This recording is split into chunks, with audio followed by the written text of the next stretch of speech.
મોહરમ મહિનો ખાસ કરીને યાદ અપાવે છે ઇમામ હુસેનની શહાદત કુરબાની। ઇમામ હુસેન પયગંબર મુહમ્મદ સાહેબના દોહિત્ર નવાસા હતા।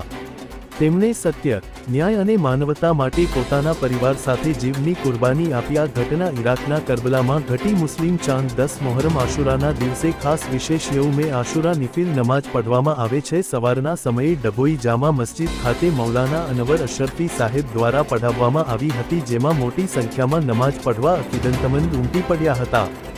મૌલાના અનવર અશરફીએ ઇસ્લામને બચાવવા, ઇસ્લામની ખાतिर અને ઈમાન, ન્યાય અને માનવતા માટે યજીદીઓ સામે નહીં ઝૂકી પોતાનો અને પરિવારનો જાન નિછાવર કરનાર હજરત સૈયદના ઇમામે હુસેન અને સમગ્ર કરબલા વાળોના ઉપરથી બયાન કરવામાં આવ્યું હતું। આ સાંભળી લોકો આંખો ભીની આંસુ મંત્રમુગ્ધ થઈ ગયા હતા।